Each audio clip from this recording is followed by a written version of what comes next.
The ignored transmission. The deep watch begins. Commander Elena Vasquez pressed her palm against the cool metal wall of Deep Space Station Cerberus, feeling the subtle vibration that meant the massive sensors were working. The station hung in the darkness beyond Pluto's orbit, a silent guardian watching for threats that might never come. At least, that's what everyone had believed until 3 hours ago. "Commander, you need to see this," called Lieutenant Marcus Chen from his position at the primary detection array. His voice carried a tension that made Vasquez's stomach tighten. In 5 years of watching empty space, Chen had never sounded worried. The command center of Cerberus buzzed with quiet activity. Banks of computers lined the walls, their screens casting blue light across the faces of the 40-person crew. Outside the reinforced windows, stars sparkled like distant diamonds against the eternal black. But Chen's screen showed something different, something that shouldn't exist. "What am I looking at, Marcus?" Vasquez asked, settling into her command chair.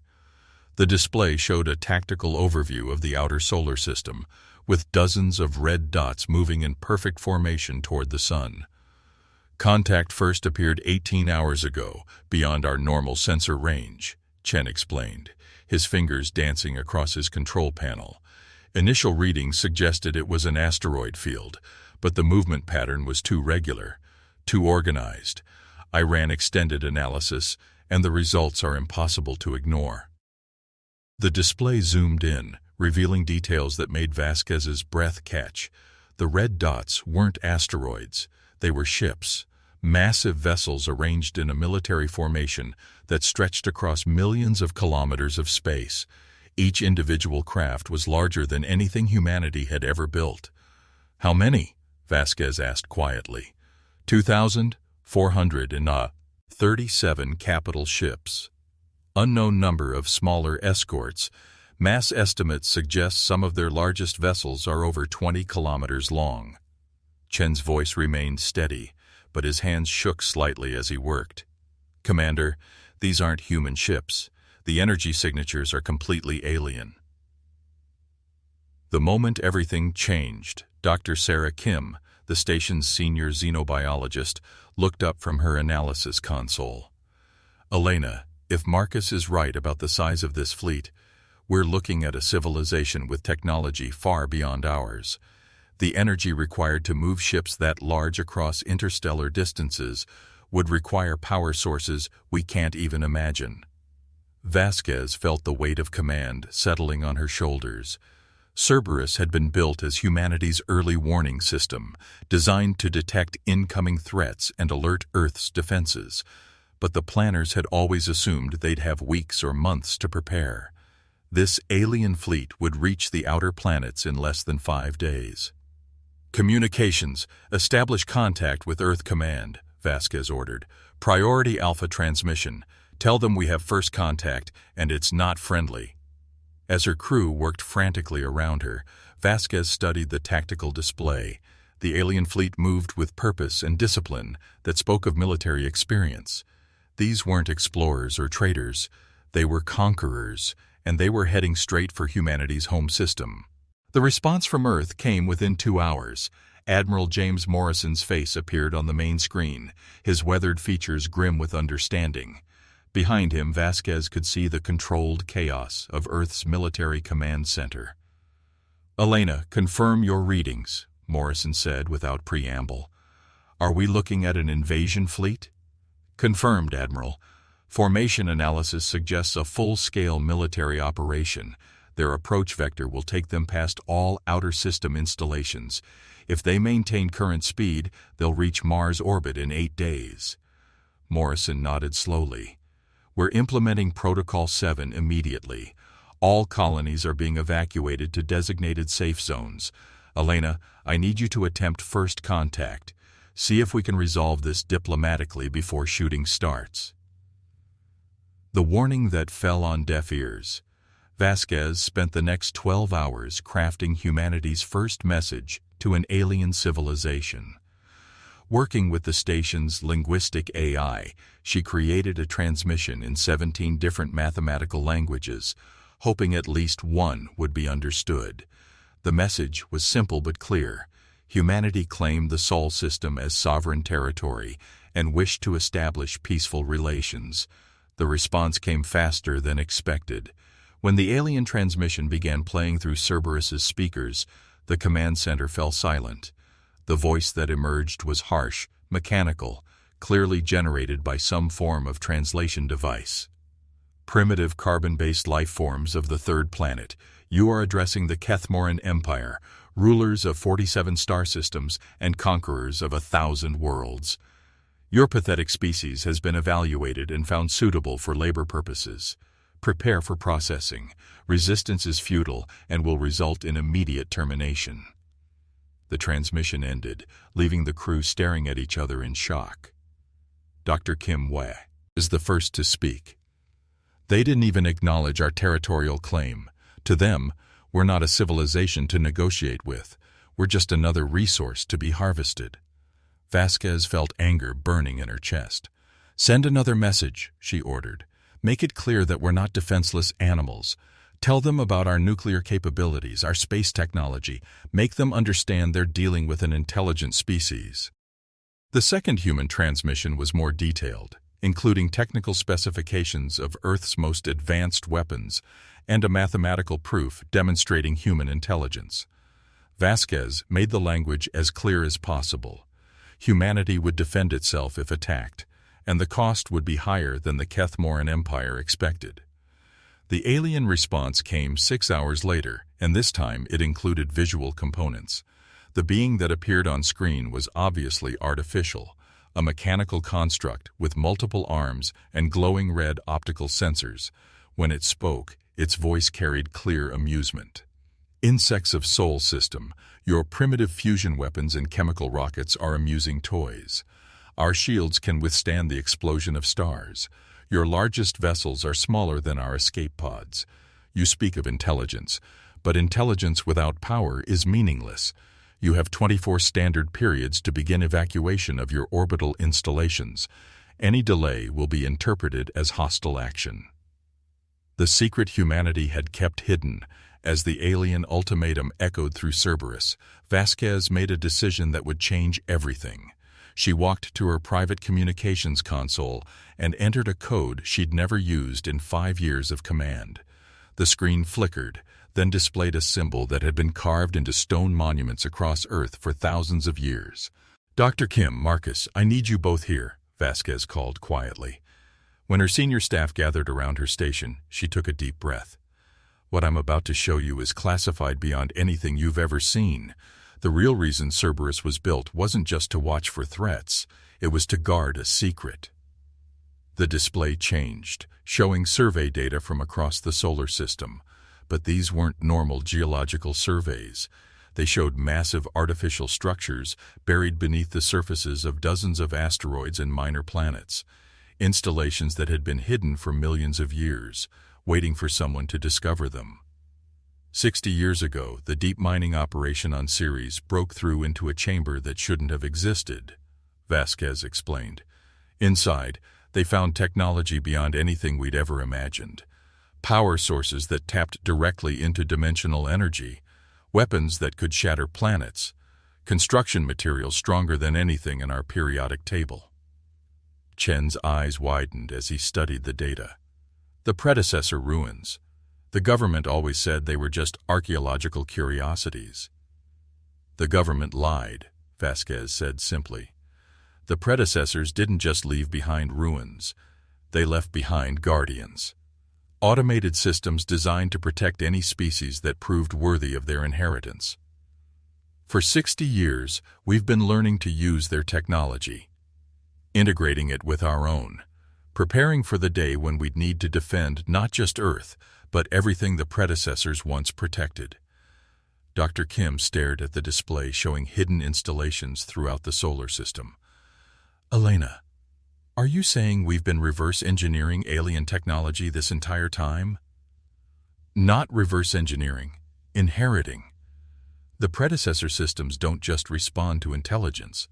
They respond to potential, to species that show they can grow beyond their origins. Vasquez's voice carried a weight that spoke of years keeping this secret. Humanity passed their tests 50 years ago. We've been the inheritors of their legacy ever since.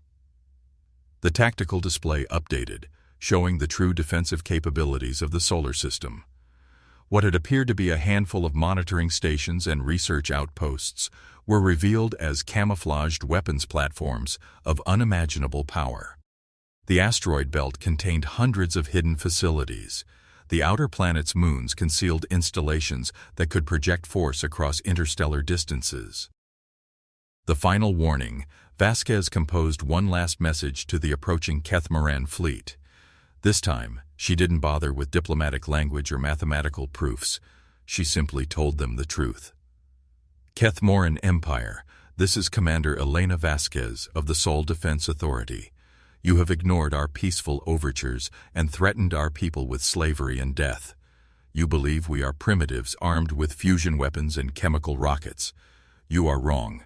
This system is under the protection of the predecessor defense network, and humanity serves as its guardians. Turn your ships around and leave immediately. You will not receive another warning. The response from Fleet Admiral Zektar of the Kethmoran invasion force came within minutes. His image showed a being that looked like a cross between a reptile and an insect, with armored plates covering his elongated skull and multiple eyes that glowed with predatory intelligence. Human Commander, your species continues to amuse us with impossible claims. We have conquered civilizations with technology thousands of years ahead of yours. Your mythical predecessors are fairy tales told by primitive species to comfort themselves. In 36 hours, our advance elements will reach your outer defensive positions. Prepare to witness the Faisfus's utility of resistance. As the transmission ended, Vasquez looked around at her crew. These people had served with her for years, believing they were operating a simple monitoring station. Now they knew they were the front line of humanity's defense against forces that could destroy their entire world. Marcus, Sarah, I need to know right now if you're with me, she said quietly. What happens next will determine whether humanity survives as a free species or becomes slaves to an empire that sees us as insects. The choice is yours. Both officers straightened, and Chen spoke for them both. We're with you, Commander, all the way. Vasquez nodded and turned to her command console. The activation code she entered had been given to her 5 years ago, with the hope they'd never be used. As the codes processed, she felt the station's systems connecting to the vast network of hidden installations throughout the solar system. Cerberus to all predecessor defense network nodes, she announced. Authorization code, Phoenix Rising. Initiate defensive protocols. Unknown hostile fleet approaching Sol system. Rules of engagement authorized. Throughout the solar system, ancient machinery began to wake up. On Ceres, weapons platforms that had slumbered for millions of years started charging their systems. In the asteroid belt, camouflaged installations dropped their disguises and revealed their true nature. Around Jupiter and Saturn, monitoring stations transformed into fortress complexes that could withstand the destruction of worlds. The Kethmoran Empire had dismissed humanity's warnings as the desperate threats of a primitive species. They were about to learn that some warnings come from powers older and more terrible than anything their empire had ever encountered. As Admiral Zektar's fleet crossed the boundary that humanity had established around the solar system, automated systems that predated this rise of galactic civilization began targeting the invaders. The predecessors had left behind more than just ruins and technology. They had left behind the means to protect their successors from forces that threatened the growth of intelligence in the galaxy. The Kethmoran Empire was about to discover that humanity's greatest strength wasn't their weapons or their courage. It was their ability to inherit responsibility for something greater than themselves. The price of ignorance. The storm breaks. Fleet Admiral Zektar stood in the command center of his flagship Dominion's Edge, watching the primitive solar system grow larger on his tactical displays. Around him, his bridge crew worked with the efficiency of a military machine that had conquered dozens of star systems. The Dominion's Edge alone was 15 kilometers of armored death, carrying enough firepower to sterilize a planet's surface in minutes. Admiral, advanced scouts report no significant defensive installations detected, announced Battle Commander Thekris from his tactical station. Several small monitoring stations and research facilities, but nothing that poses a threat to the fleet. The humans appear to have concentrated their defenses around their home planet. Zektar's multiple eyes studied the display with satisfaction. The human solar system looked exactly like what his intelligence reports had suggested. A primitive civilization with barely enough technology to maintain a few outposts beyond their world. Their largest installations were tiny research stations that his escorts could destroy with a single shot. "What about their fusion weapons?" asked Navigation Officer Veltar, her armored head tilted in curiosity. Their final transmission claimed they possessed planet-killing capabilities. "Primitive nuclear fission, perhaps some fusion devices," Zektar replied dismissively. "Their most advanced weapons use chemical explosions to propel metal projectiles. Even their space vessels depend on controlled chemical reactions for propulsion. A species that still burns fuel to achieve orbit poses no threat to ships protected by quantum shielding." The Kethmoran fleet had spread across millions of kilometers, maintaining the loose formation that had served them well in 47 previous conquests. Each battle group could operate independently, overwhelming local defenses while the main fleet prepared for planetary bombardment. It was a proven strategy that had broken the resistance of civilizations far more advanced than humanity. The First Blood. "Contact!" shouted sensor operator Krixma from his station. "Multiple energy signatures activating throughout the system. Admiral, I'm reading impossible power levels from installations we classified as research stations." Zektar moved quickly to the sensor displays, his trained eye analyzing the tactical information. What he saw made his blood run cold. The small, harmless monitoring stations were transforming before his eyes, revealing massive weapons platforms that had been perfectly camouflaged. Energy readings showed power sources that shouldn't exist according to known physics. "How many installations are we detecting?" Zektar demanded. "Counting continuously, Admiral. Current total exceeds 400 major installations with smaller platforms throughout the asteroid regions. Sir, the power signatures are off our measurement scales. These weapons are drawing energy from sources our science doesn't recognize." Before Zektar could respond, the first human installation opened fire. A beam of pure energy, brighter than a star's core, lanced across space and struck the destroyer Swift Vengeance. The ship's quantum shields, designed to withstand stellar radiation, collapsed instantly. The destroyer itself simply ceased to exist, not destroyed, but unmade at the atomic level. "All units, evasive maneuvers!" Zektar roared into his communication system. "Return fire on all human installations. Maximum bombardment." The Kethmoran fleet responded with devastating efficiency. Plasma cannons that could melt mountains opened fire on the nearest human platforms. Quantum torpedoes that could crack planets streaked toward their targets. The combined firepower of 2,000 warships focused on the installations that had revealed themselves. The weapon strikes hit their targets perfectly, creating explosions visible from Earth's surface. But when the energy dissipated, the human installations remained completely undamaged. Whatever technology protected them was beyond anything the Kethmoran Empire had ever encountered. Ancient Powers. Awaken, Commander Elena Vasquez watched the battle unfold from Cerberus, now revealed as a fortress complex that stretched through the interior of a hollow asteroid. Around her, displays showed the engagement across the entire solar system. The predecessor defense network was responding exactly as designed, treating the Kethmoran fleet as a hostile invasion force. 17 enemy vessels destroyed in the first exchange, reported Lieutenant Chen from his tactical station. Their return fire had no effect on our installations. Predecessor shielding is holding at 100% effectiveness. Dr. Kim monitored the alien fleet's behavior from her analysis station. "Elena, they're trying to understand our technology. Sensor sweeps are increasing in intensity, and they're repositioning to avoid our primary firing lanes." They're learning fast. Not fast enough, Vasquez replied grimly. She had hoped the demonstration of power would convince the A's leans to retreat. Instead, Admiral Zektar was committing his entire fleet to battle. All network nodes implement pattern delta. Show them what the predecessors built for planetary defense. Across the solar system, installations that had remained hidden for millions of years revealed their true purpose. On Mars, massive structures rose from beneath the planet's surface, their crystalline surfaces catching sunlight and converting it into weapons-grade energy.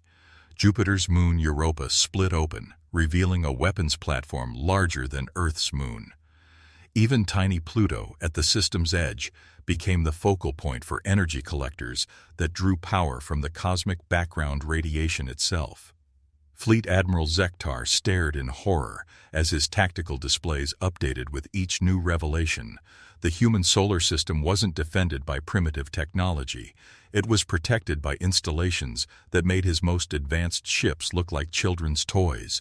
Power readings showed energy sources that could fuel his entire fleet for centuries, all focused on weapons designed to destroy threats on a galactic scale.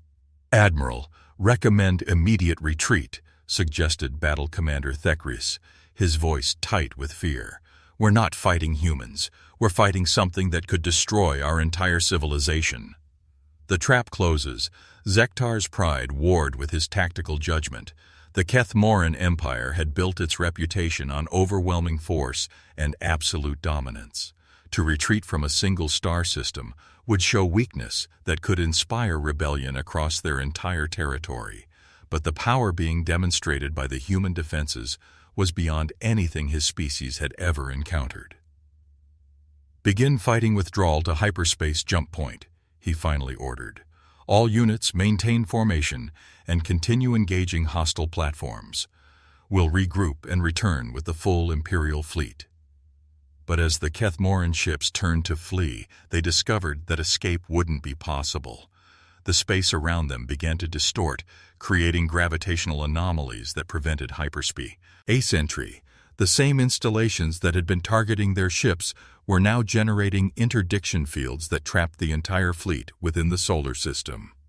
"Hyperspace engines non-functional," reported Navigation Officer Veltar. "The humans are using some form of dimensional manipulation.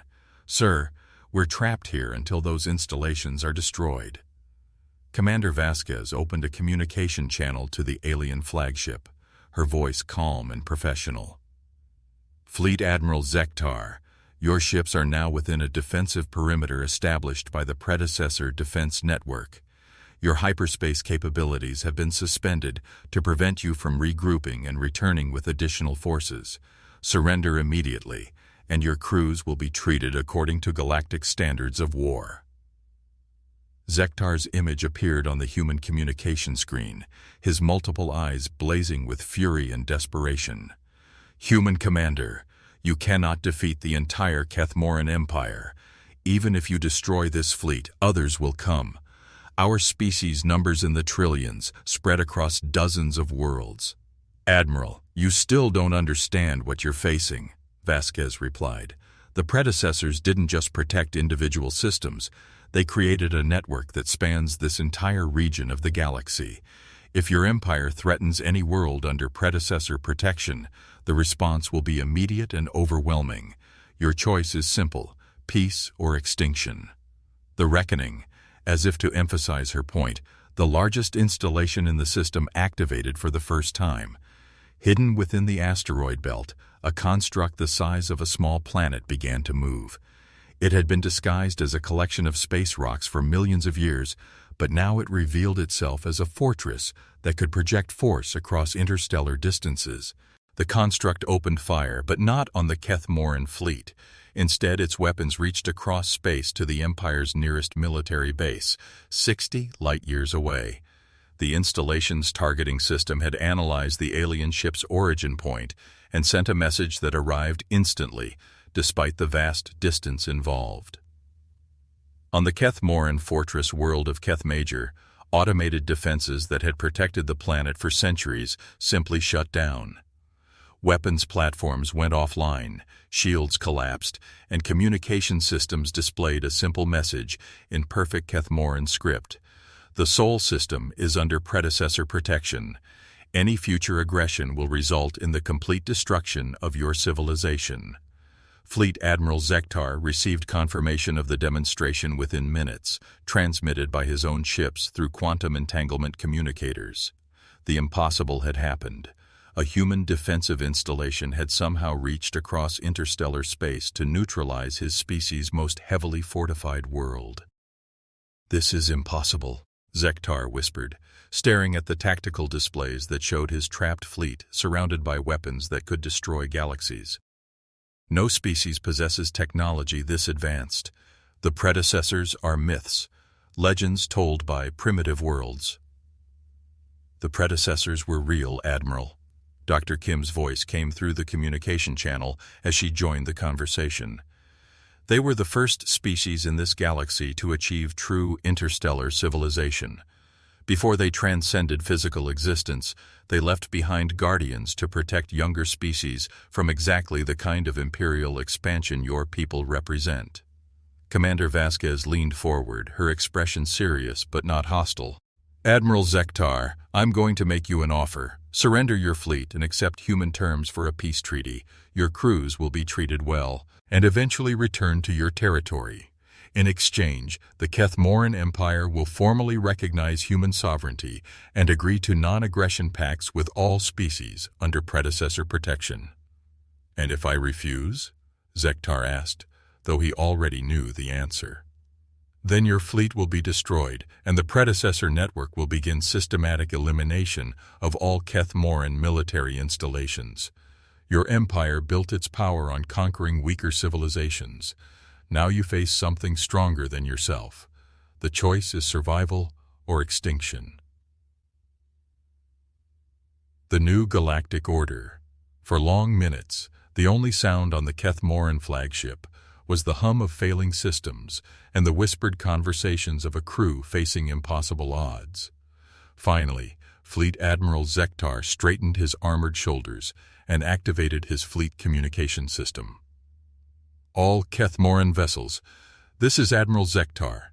Stand down all weapons and prepare for surrender. We have encountered a force beyond our ability to resist." He turned back to the human communication channel, his multiple eyes focusing on Commander Vasquez. "Human Commander, I formally surrender my fleet and request terms for a cessation of hostilities."